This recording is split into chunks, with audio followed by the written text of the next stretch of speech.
It started like a whisper, barely a sound, a low groan beneath the floorboards. Then the windows trembled, the blackboard rattled. A teacher dropped her chalk. Outside, the mountain was moving. Inside, Pantglass Junior School, children sat hunched over notebooks, swinging their legs beneath desks too big for them. It was the final day before a school holiday. Some were drawing pumpkins, others rehearsed for a play. Then came the roar, louder than thunder, a sound that swallowed all others. The lights went out, the walls cracked. Then the building collapsed in on itself as if pulled under by an invisible hand. Above the village, tip number 7, an enormous heap of coal waste dumped over a natural spring, had finally given way. The days of heavy rain had turned its base to sludge. In seconds, 500,000 tons of black slurry surged down the hillside like a tidal wave of earth. It swept trees from their roots, snapped telephone poles in half, and struck the village at nearly 80 miles per hour. It hit the school first. Children screamed, not for long.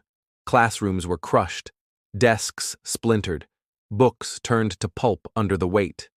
Those near the windows saw it coming, a black wall that filled the sky, then darkness.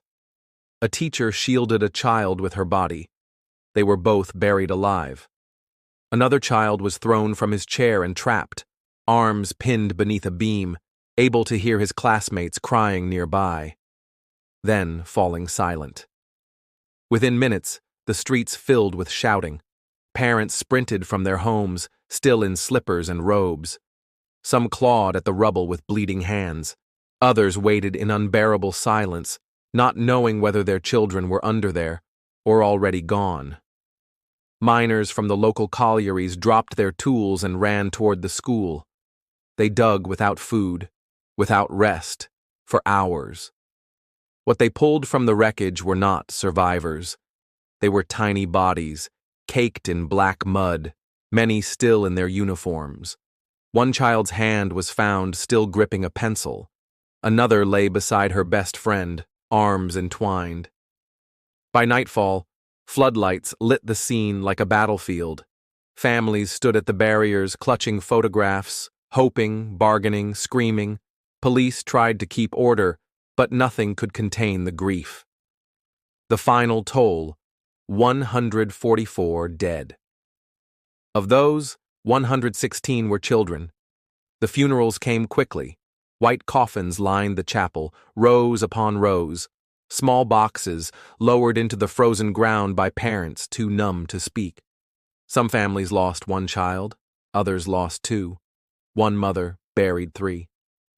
And all the while, the truth sat buried too, beneath layers of excuses, deflections, and silence. For years, the villagers of Aberfan had warned about tip number 7. Letters were sent, worries raised. Everyone knew it was unstable, built on a spring, but the National Coal Board refused to act. Even after the catastrophe, NCB officials tried to downplay their role, calling it an act of God. But the official inquiry revealed the truth.